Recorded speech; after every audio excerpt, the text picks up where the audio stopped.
we're hearing from the family of a motorcyclist hit during a 2021 police chase just one day after a Cherokee County Constable was found not guilty of aggravated assault with a deadly weapon. Thanks for joining us. I'm Brennan Gurley.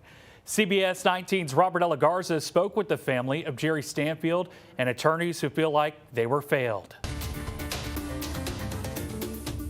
Jury found the defendant, James Quinten Beene, not guilty of aggravated assault with a deadly weapon as charged and indictment signed.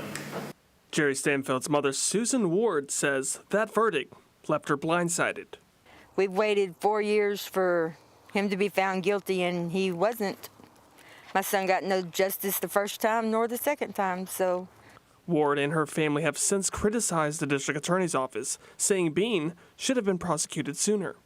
Beene should have been indicted within a year of that incident. He should have been prosecuted and the case taken to trial within a year. And if that had happened and that victim had been around to testify, Beene would probably be in prison right now.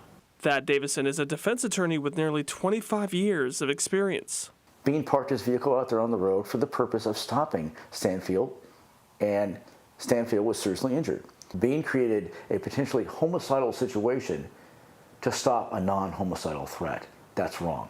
But prosecutors had to prove that beyond a reasonable doubt, Beene had acted recklessly when he came to a stop in front of Stanfield's motorcycle. Those officers inherently work a violent job, and sometimes you have to meet violence with violence.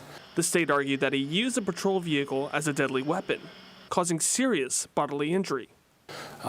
And you can't criminalize the conduct of a police officer just because you somehow disagree with his actions. We heard from one of 12 jurors on the trial.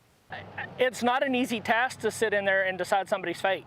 Juror Brian Barrow claims that the evidence wasn't strong enough to meet the standard to convict him. We looked at the evidence that was presented in trial and followed the judge's instructions in the law to come to our decision. Davidson, who says he represented two men in an earlier Cherokee County case involving Constable Beene, says it ultimately ended in not guilty verdicts.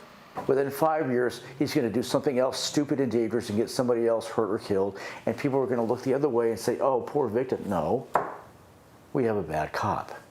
He made bad decisions and bad choices, but he didn't deserve any of this. Ward calls the 2021 incident the second most traumatic experience of her life, second only to losing Stanfield in a separate motorcycle crash in 2023. It's taken them 4 years. It may take me 5. But we're going to get answers. They owe us that. They owe us at least that much.